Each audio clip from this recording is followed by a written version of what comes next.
السلام عليكم ورحمة الله.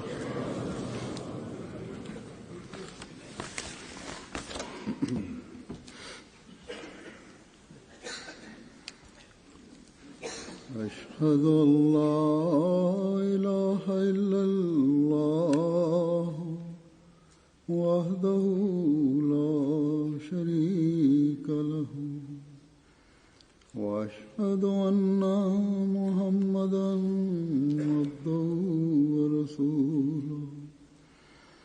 أما بعد فأعوذ بالله من الشيطان الرجيم. بسم الله الرحمن الرحيم. الحمد لله رب العالمين الرحمن الرحيم مالك يوم الدين. إياك نعبد وإياك نستعين. اهدنا الصراط المستقيم صراط الذين أنعمت عليهم غير المغضوب عليهم ولا الضالين.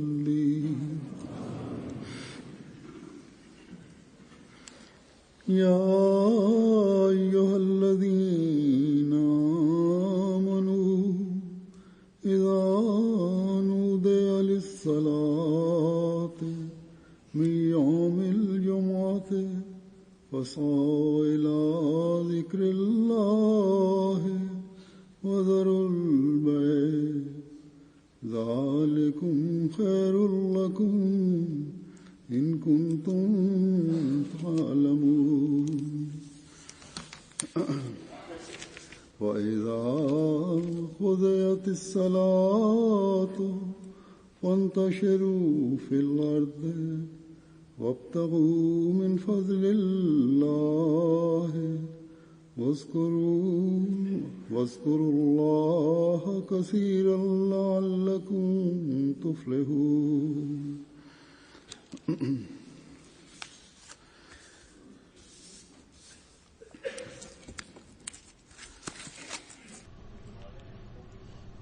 إن شهر رمضان الفضيل موشك على النهاية، ولعل اليوم هو اليوم الأخير من رمضان في بعض المناطق، وفي بعض المناطق الأخرى يكون يوم الغد هو اليوم الأخير، وبذلك تكون قد مضت أيام الصيام المعدودة كما قال الله تعالى. لا شك أن الكثيرين منا يكونون قد استفادوا كثيرا من بركات هذه الأيام، ولعل بعضا قد مروا فيها بتجارب جديدة، والآن علينا أن نسعى جاهدين وندعو الله سبحانه وتعالى لتصبح هذه البركات وهذه التجارب الروحانية جزءا من حياتنا لا يتجزأ،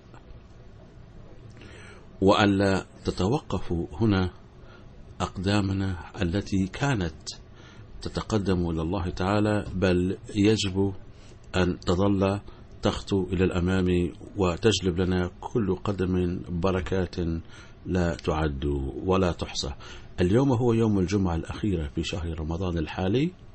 من المعلوم أن الأغلبية الساحقة من الحضور هنا يصلون الجمعة بالتزام بفضل الله تعالى، ولكن قد يكون هناك آخرون يعطون هذه الجمعة الأخيرة خاصة من رمضان أهمية كبيرة.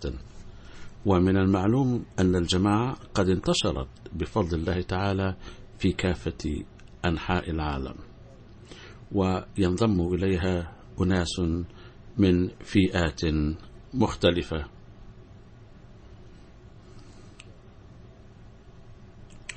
وبعضهم يأتون متأثرين بتربية تلقوها سابقا.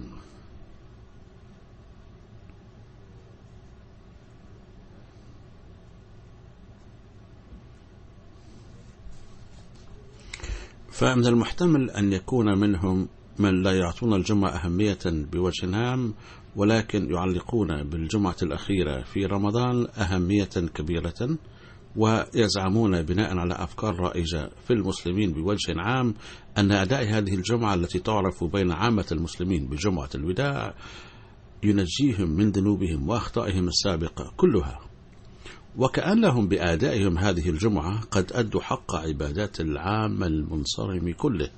فأريد أن أذكر أصحاب هذه الأفكار وإن كانوا قليلة أن أداء هذه الجمعة لا يحقق الهدف من حياة الإنسان. يثبت من كلام الله ومن أحاديث النبي صلى الله عليه وسلم أن أداء الجمعة الأخيرة وحدها من شهر رمضان ليست مدعاة للنجاة. لذا لو اكتفى أحد بأدائها من أجل نجاته واضعا في الحسبان أنه لو صلاها لحسنت دنياه وعقباه، فهذا ليس ثابتا قط.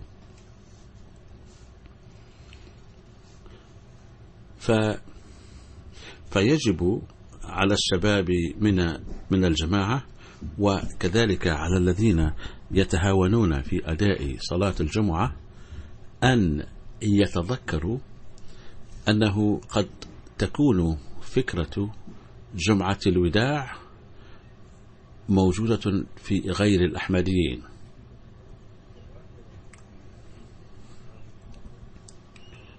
ولكن لا تصور لهذه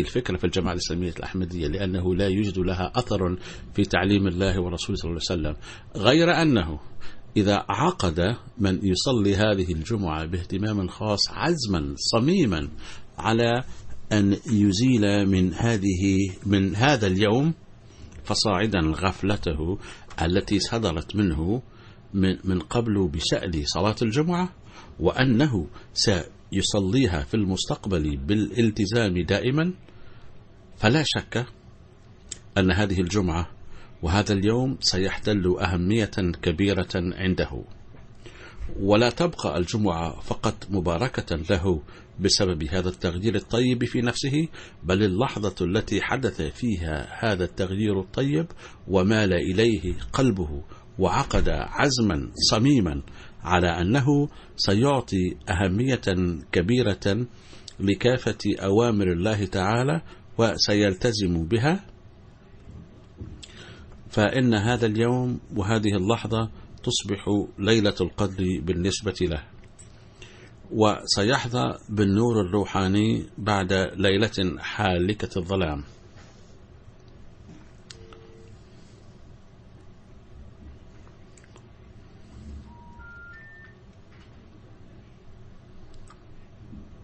لقد ذكرت في خطبة الجمعة الماضية قول المسيح الموعود عليه السلام أن الوقت الأصفى الذي يحظى به الإنسان إنما هو بمنزلة ليلة القدر له، وذلك حين يخضع الإنسان أمام الله منشئا في نفسه تغيرا حسنا ويتعهد بالالتزام بأوامره ويلتزم بها على صعيد الواقع. ما هي أهمية صلاة الجمعة؟ يقول الله تعالى في الآيات التي تلوتها: ومن هنا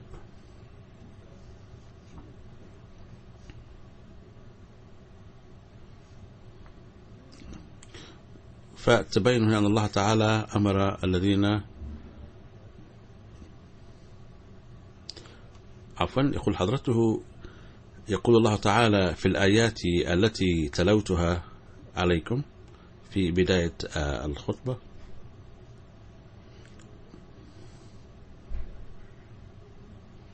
فإذا قضيت الصلاة فانتشروا في الأرض وابتغوا من فضل الله واذكروا الله كثيرا لعلكم تفلحون.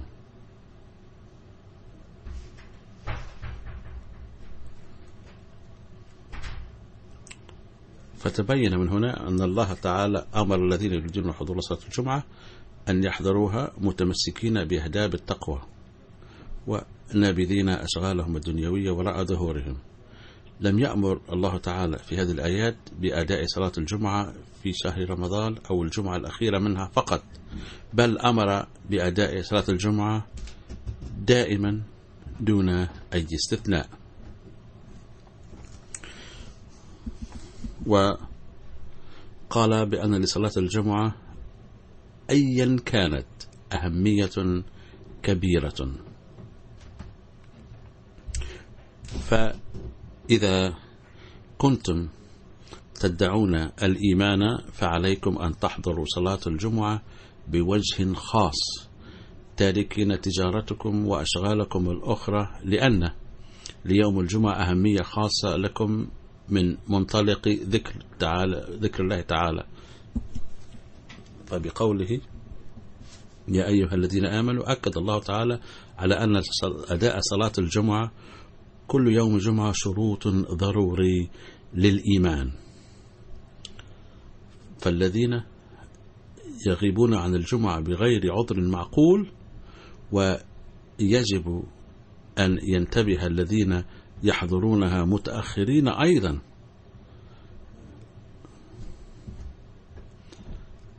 أن ينتبهوا إلى حالتهم الإيمانية.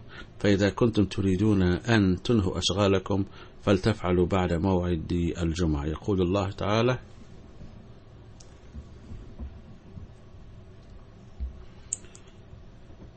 إذا نودي للصلاة من يوم الجمعة، أي الذين يريدون أن يحضروا صلاة الجمعة يعرفون موعدها جيدا، أنها الساعة 1 ظهرا أو في أوقات مختلفة في أماكن أو بلاد أخرى.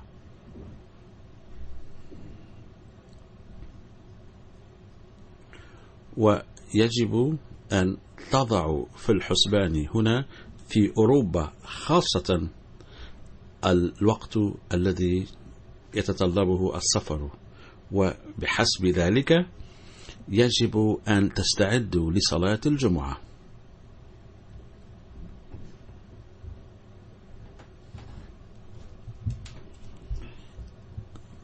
لا بد من الانتباه إلى حركة المرور وإيقاف السيارات في هذه البلاد، إذ تحدث بعض المشاكل في هذا الخصوص في الازدحام خاصة، فيجب الانتباه إلى هذه الأمور يوم الجمعة.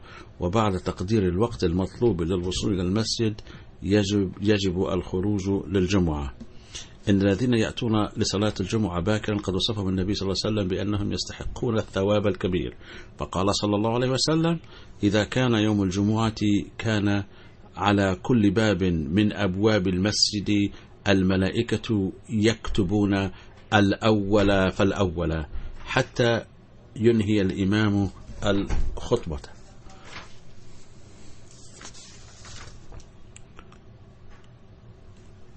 يطوون الصحف، فكل من يأتي إلى المسجد يوم الجمعة ويذكر الله تعالى ينال ثوابا خاصا، فهؤلاء القادمون ينالون الثواب أثناء انتظار الإمام والاستماع إلى الخطبة. ولقد حذر النبي صلى الله عليه وآله وسلم أولئك الذين لا يعيرون أي أهمية للجمعة، فقال رسول الله صلى الله عليه وسلم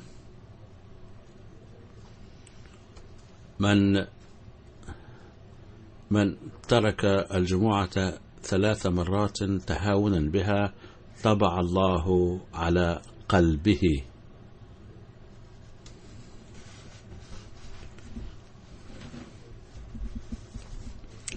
فيجب أن نضع هذه الأهمية في البال وننظر إليها بعين الاعتبار. فلم يقل الله سبحانه وتعالى في القرآن الكريم ولا النبي صلى الله عليه وسلم إن الجمعة الأخيرة من رمضان تحوز على أهمية كبيرة، بل قد وصف كل جمعة بأنها ذات أهمية.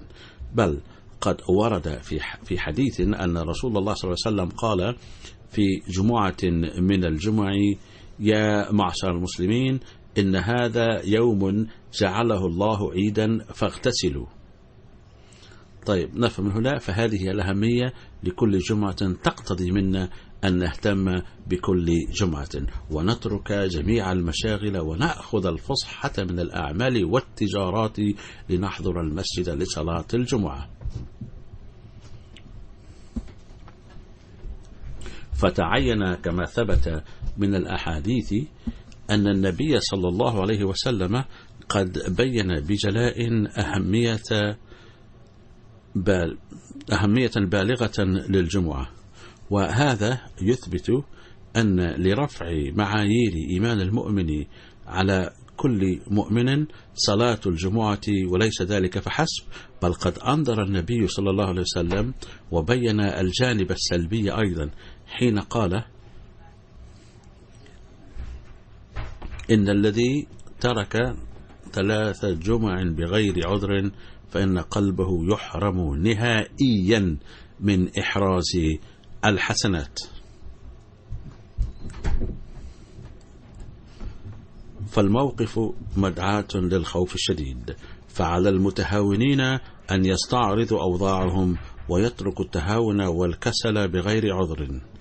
إن الإسلام لا يشدد فقط، بل هو دين حكيم ومتوازن، فهو لا يضم إنذارات وشدة فقط، إذ لم يحذر من عدم الحضور للجمعة فحسب، بل كما قلت قد أجاز وبرر العذر الصحيح. أما الذي لا يحضر صلاة الجمعة بغير عذر صحيح فهو يحاسب، فترك الجمعة بدون عذر صحيح ممنوع. ولقد وضح النبي صلى الله عليه وسلم هذه الأعذار الصحيحة أيضا. فمن هؤلاء المعذورون فقال صلى الله عليه وسلم: الجمعة حق واجب على كل مسلم في جماعة إلا 4: عبد مملوك، أو امرأة، أو صبي، أو مريض. فهذا تعليم جميل للإسلام، حيث عذر المضطرين، فلم يقل كل من ترك الجمعة من العبيد الذين هم مضطرون بسبب قسوة مالكهم، والنساء والصبيان والمرضى، فسوف يطبع على قلوبهم. كلا، بل هؤلاء هم مستثنون، فلم يقل بحقهم يطبع على قلوبهم. فالنساء إذا تيسر لهن الحضور فحسن، إلا أن الجمعة والصلوات الخمس جماعة في المسجد واجبة على الرجال فقط، فليس من الواجب على النساء أن يحضرن المسجد للصلاة. أما إذا جئنا للجمعة فهو مستحسن، وإن لم يأتينا فلا حرج. لكن بعض النساء يحضرن معهن الأولاد الصغار، فهم يسببون الإزعاج أحيانا، كما أن لبعض النساء أعمالا أخرى في البيت، لذا قد سمح لهن بالبقاء في بيوتهن. بل ينبغي أن لا تحضر اللاتي عندهن أطفال صغار حتى لو كن يستطيعن ذلك بسهولة، لأنهن كما قلت يتسببن في إزعاج الصلاة، لأن الأولاد يفسدون صلاة الآخرين والخطبة أيضا. إنما حضور صلاة العيد فقط واجب على النساء، حتى لو كانت بعضهن لا يصلين الصلاة فليستمعن إلى الخطبة. وكذلك العبيد مضطرون بسبب مالكهم، لكن في العصر الحاضر لا يوجد العبيد، وإنما كانوا في الزمن الماضي. أما الموظفون فلا يعدون في زمرة العبيد، لذا يجب أن لا يعدوا أنفسهم في زمرة العبيد لاستغلال هذه الرخصة. أما إذا كان أحد مضطرا وكان صاحب العمل قاسيا جدا لا يعطي الرخصة، ولا يكون عنده دخل آخر، وكان يخشى المجاعة والفاقة والفقر إذا ترك العمل. فهذه الحالة مستثناة ونادرة، وهو يعد مضطرا.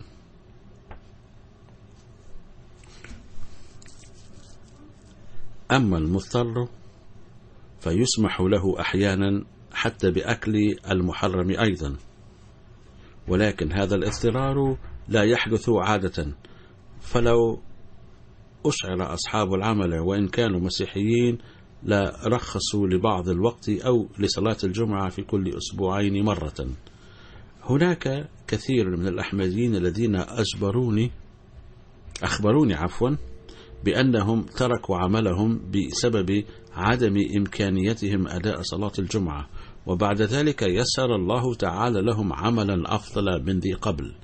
إذن يجب أن نعلق أهمية على صلاة الجمعة، وإذا كانت الظروف صعبة تضيع بسببها صلاة الجمعة فيجب أن ندعو الله تعالى للتيسير في الأمر، فإن الله تعالى ييسر ويوفق لذلك، مستجيبا للأدعية التي ترفع بالحرقة القلبية.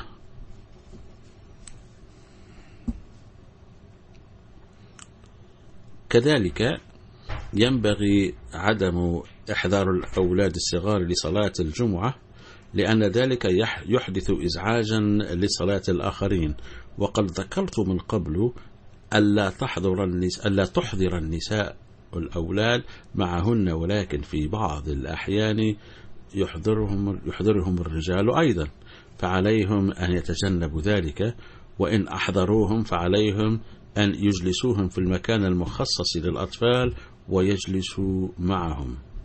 على كل، هذه 4 استثناءات بينها النبي صلى الله عليه وسلم، وأما غيرهم فيفرض على كل واحد منهم أن يحضر صلاة الجمعة ويهتم بيوم الجمعة بشكل خاص.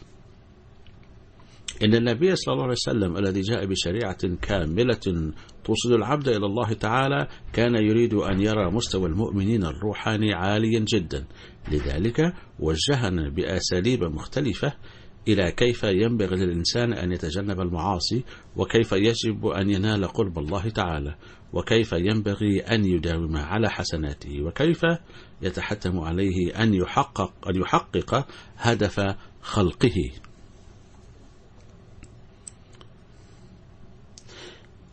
كان صلى الله عليه وسلم يقول: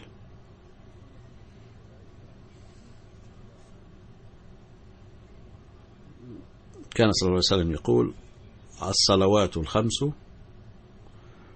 والجمعة إلى الجمعة ورمضان إلى رمضان مكفرات ما بينهن إذا اجتنب الكبائر.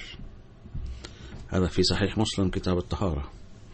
فهذا هو هدي النبي صلى الله عليه وسلم لنا، وهو ما يعصمنا من ارتكاب الذنوب ويصبح سببا لغفرانها أيضا، بل سيزيده روحانية من يلتاع فعلا بعد أداء لصلاة قادمة،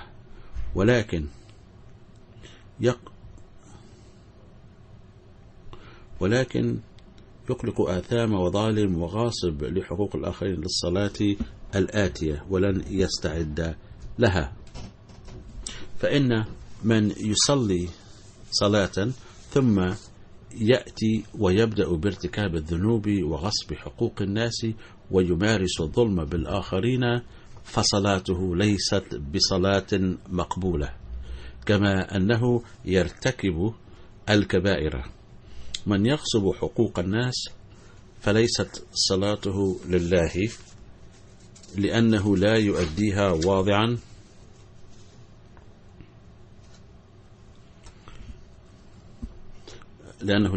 واضعا ذنوبه نصب عينه، فتصبح صلوات مثل هؤلاء المصلين سببا لهلاكهم وترمى في وجوههم بحسب القرآن الكريم.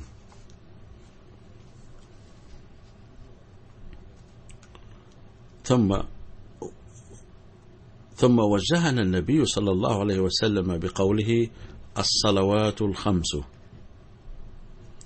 بأن هذه الصلوات الخمس مفروضة عليكم، وأداؤها مطلوب منكم بكل شروطها التي أخبر الله تعالى بها. وكذلك وجهنا إلى أن البركات التي أحرزتموها بحضوركم صلاة الجمعة والشعور بالحسنة التي تولد فيكم نتيجة سماعكم خطبة الإمام يجب أن تحافظوا عليها وتسعوا للعمل بما سمعتموه من الأمور. وإذا فعلتم ذلك فسوف تنجيكم الجمعة من السيئات حتى الجمعة القادمة، وتهيئ أسبابا لمغفرة ذنوبكم.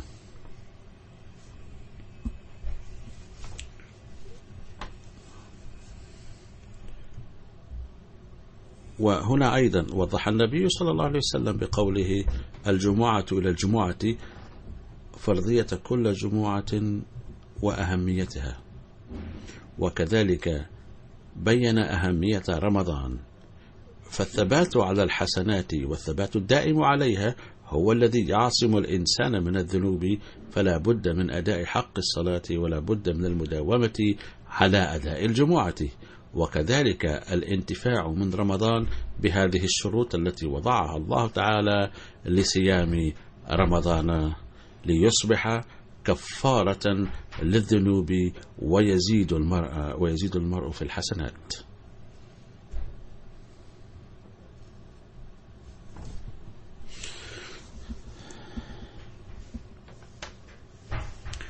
فإن كنا نريد أن نسلك دروب التقوى فلا بد من التقيد بهذه الأمور، وإن كنا نريد أن نفوز بقرب الله فلا بد من الالتزام بها، وإن كنا نريد أن تغفر ذنوبنا فلا بد من العمل بما هدانا الله تعالى إليه. إن الله تعالى أعطانا خطة عمل يومية، وخطة عمل أسبوعية، وخطة عمل سنوية، وهي ضرورية لإصلاح الإنسان روحيا. والذي سيتقدم مرورا بهذه المراحل يحوز على غفران الله تعالى وعطائه.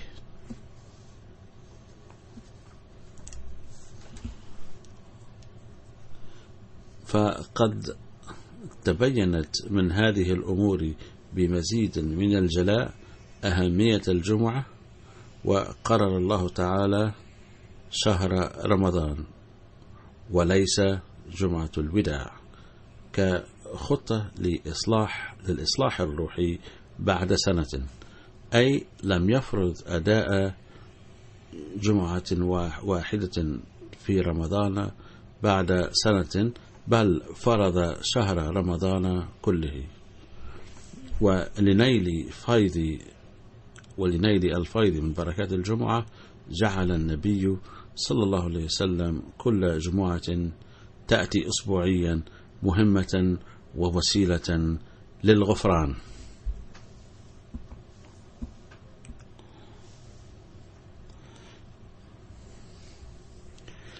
فينبغي أن تشهد لنا كل جمعة قادمة بأننا أمضينا هذه الأيام خائفين الله تعالى، ولم نقترف عملا يجلب لنا غضب الله تعالى، أو لم نتعمد ارتكاب ما يجعلنا مورد غضب الله. إذا حصل ذلك فإن الله تعالى يعفو عن بعض الأخطاء الصغيرة ويتجاوز عن التقصيرات الطفيفة. إن كل جمعة تشهد لمثل هذا العبد أنه حاول قضاء هذا اليوم خائفا وخاشعا لله تعالى.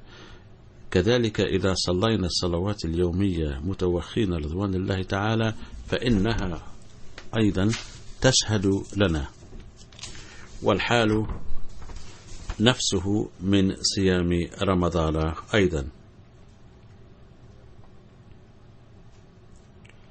ومعنى قوله صلى الله عليه وسلم مكفرات ما بينهن هو أن شهادات هذه العبادات لصالحنا ستصبح سببا للغفران لنا.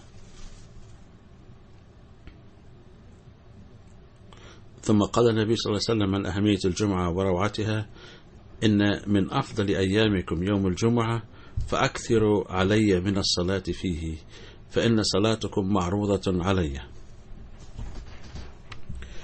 إن الأمر الإلهي بالصلاة على النبي صلى الله عليه وسلم لهو أمر دائم، كما أن عرض هذه الصلاة على النبي صلى الله عليه وسلم أيضا عمل دائم، ولا يعني أبدا أنه كان يتعلق بحياته صلى الله عليه وسلم فحسب، فهذه بركة دائمة أخرى للجمعة. لم يذكر أن الصلاة على النبي صلى الله عليه وسلم التي يقوم بها العبد يوم جمعة الوداع هي التي ستعرض على النبي صلى الله عليه وسلم، بل تعرض عليه صلى الله عليه وسلم صلاة العباد عليه كل يوم جمعة. وسعداء من يستفيدون من هذا الفيض ويدخلون في الذين يصلون على النبي صلى الله عليه وسلم، وبالتالي يرثون أفضال الله تعالى. اللهم صل على محمد وعلى آل محمد كما صليت على إبراهيم وعلى آل إبراهيم إنك حميد مجيد. اللهم بارك على محمد وعلى آل محمد كما باركت على إبراهيم وعلى آل إبراهيم في العالمين إنك حميد مجيد. فهذه هي بركات الجمعة التي ينبغي على كل واحد أن يسعى إليها. إن الله كثير الإنعام على عباده، فإنه يقول بأنكم إذا أديتم حق الجمعة مراعين أهميتها فانشغلتم فيها وفي نيل أفضال الله تعالى عن تجاراتكم وأشغالكم، فإضافة إلى إحرازكم رقيا روحانيا عظيما لن تحرموا من الأفضال المادية أيضا، فتوجهوا إلى أعمالكم وتجاراتكم بعد صلاة الجمعة وابتغوا فضل الله تعالى. ولقد قال الله تعالى في الآية التالية بأنه سوف يبارك في أعمالكم، وهذا ضمان من الله تعالى أن أعمالكم سوف تتبارك بفضله عز وجل. إذا ضحيتم بوقت يسير للجمعة فستتبارك أعمالكم وستنالون أفضال الله تعالى. وإذا تحملتم لوجهه عز وجل بعض الخسارة في أعمالكم فإنه تعالى جبار لجميع الأعمال ومالك لجميع القوى، فسيعوضكم عن جميع الخسائر المادية ويبارك في تجاراتكم وأعمالكم وينعم عليكم بأفضاله. وعليه فكأن الله تعالى قال بأن كسب المؤمن الدنيا أيضا من أفضاله عز وجل. لا يمنع الله تعالى من كسب الدنيا،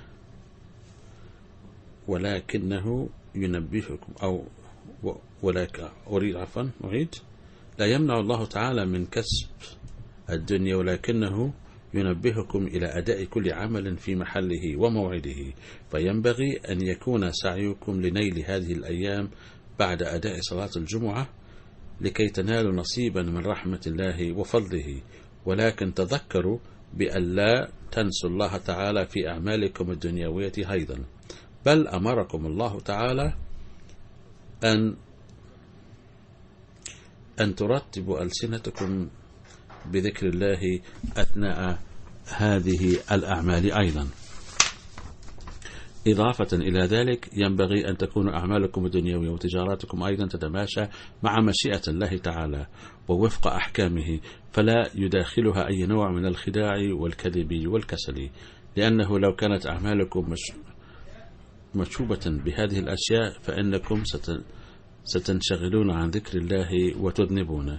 ينبغي أن ينجيكم ذكر الله تعالى من هذه الأمور المنهي عنها.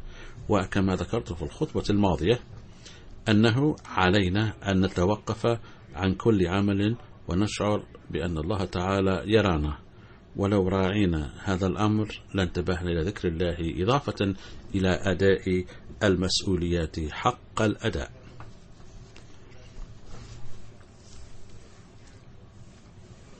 فإن كنتم تريدون أن تجعلوا هذا اليوم هاما جدا في حياتكم فينبغي أن تجعلوها هاما مفكرين ومتعهدين بأننا سنخرج اليوم أو غدا من عبادات رمضان، إلا أننا لن نخرج من عبادات الجمعة لسنة كاملة، بل الجمعة القادمة أيضا هامة بالنسبة إلينا كأهمية هذه الجمعة، وأن نتعهد اليوم بالتخلي عن الضعف والتقصيرات التي كانت فينا. لو أصبح تفكيرنا على النحو المذكور فلن نودع الجمعة أبدا، بل نودع سيئاتنا وضعفنا وتقصيراتنا وكسلنا، ونسعى دوما للجوء إلى الله لتجنبها. وهذا هو المعنى الحقيقي للاستفادة من بركات رمضان، أن نستقبل رمضان القادم ونحن مداومون على الحسنات التي وفقنا لكسبها في شهر رمضان هذا، إن لم نستطع الزيادة فيها. فيجب ألا يكون بيننا من يفكر أننا قد صلينا اليوم جمعة الوداع، كما يجب ألا يكون بيننا من يفكر أننا قد ودعنا شهر رمضان، ويجب ألا يكون بيننا من يفكر أننا قد ودعنا عباداتنا التي تمتعنا بها في رمضان. فمن تولدت هذه الفكرة في قلبه فقد ابتعد عن غاية خلقه وعن التقوى، ومن ابتعد عن التقوى لن يرث أفضل الله تعالى. ومن فكر على هذا النحو فكأنما ضيع بيده كل ما حاول كسبه في رمضان، وحرم الفلاح الذي وعدنا الله به. لقد أخبرنا الله تعالى في آيات الصيام أن نتيجة العمل بحكم الصوم وغيره هي التقوى، لذا فنحن بأمس الحاجة لأننا نرى هل حققنا هذه النتيجة أم لا.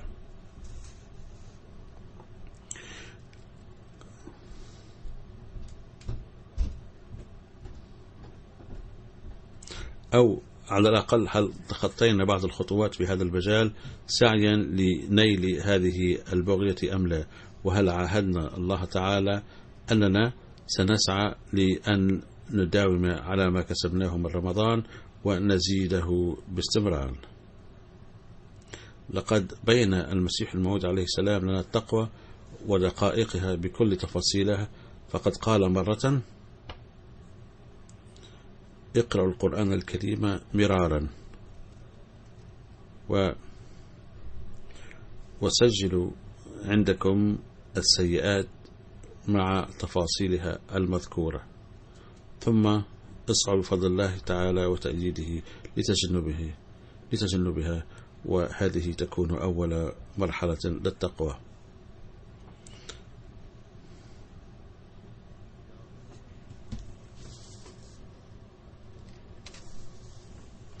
لقد تبين من هنا أن تجنب السيئات هي أولى مراحل التقوى، وقد استمع معظمنا لدروس القرآن في رمضان وبذلنا جهدا لقراءة القرآن وتدبره،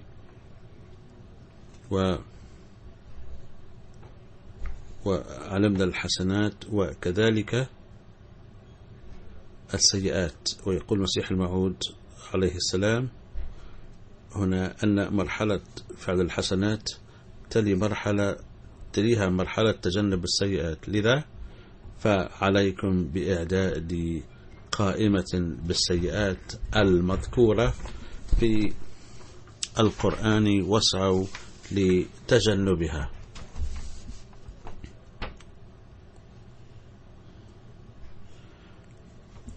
والمرء إذا سعى لتجنب السيئات ثم تجنبها فعلا قطع المرحلة الأولى من التقوى.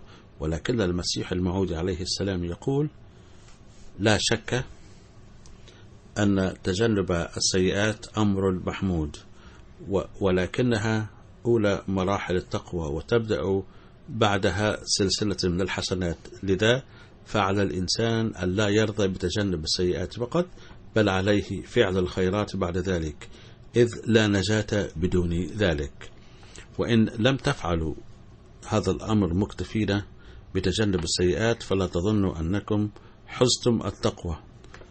إن أردتم قرب الله تعالى فلا مناص لكم من فعل الخيرات. أيضا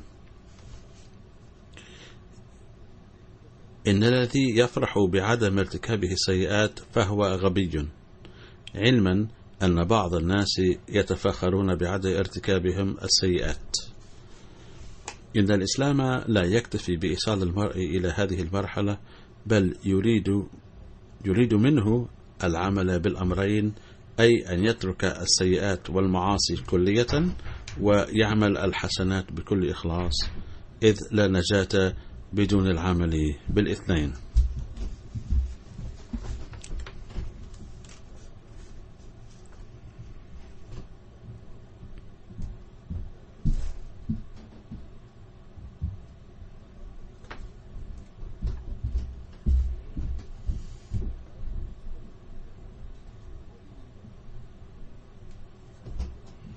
لذا فرمضاننا هذا وجمعتنا هذه وعباداتنا هذه كلها يجب أن تنبهنا إلى أننا إذا كنا قد تركنا السيئات أو يجب أن نتركها كلها للوصول إلى المرحلة الأولى للتقوى، فمن واجبنا أيضا أن نتخطى إلى المرحلة الثانية للتقوى، فنعمل الخيرات كلها بكامل الإخلاص.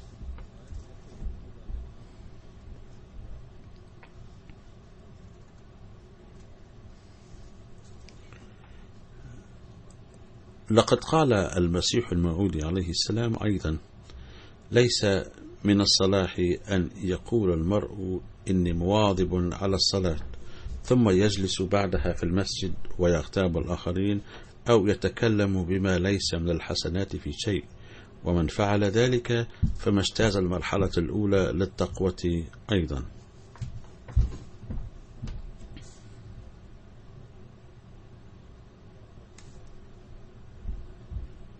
لقد سبق أن أخبرتكم أن النبي صلى الله عليه وسلم قال في يوم الجمعة،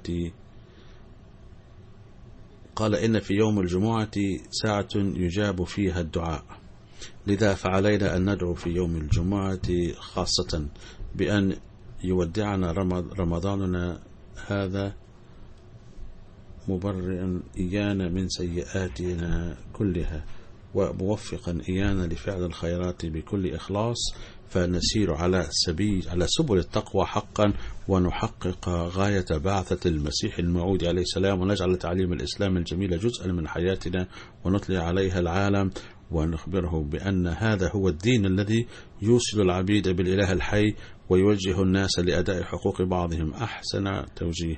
وفقنا الله لذلك، آمين.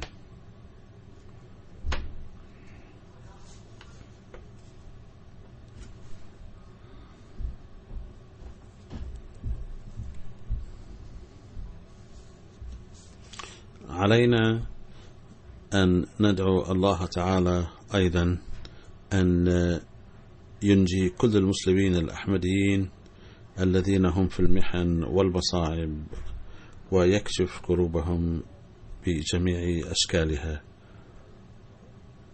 وادعوا للأمة الإسلامية أيضا بأن يوفقهم الله تعالى للإيمان بإمام هذا الزمان فينجو من الألام والمصائب،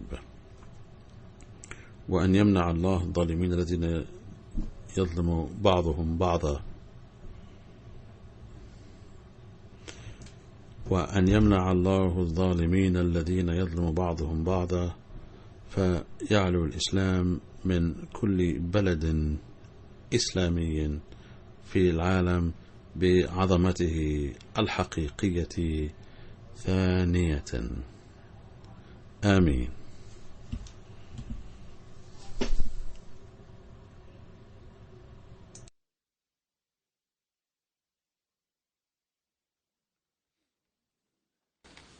الحمد لله الحمد لله نحمده ونستعينه ونستغفره ونؤمن به ونتوكل عليه ونعوذ بالله من شرور أنفسنا ومن سيئات أعمالنا من يهده الله فلا مضل له ومن يضلل فلا هادي له ونشهد أن لا إله إلا الله ونشهد أن محمدا عبده ورسوله عباد الله رحمكم الله إن الله يأمر بالعدل والإحسان وإيتاء ذي القربى وينهى عن الفحشاء والمنكر والبغي يعظكم لعلكم تذكرون اذكروا الله يذكركم وادعوه يستجب لكم ولذكر الله أكبر.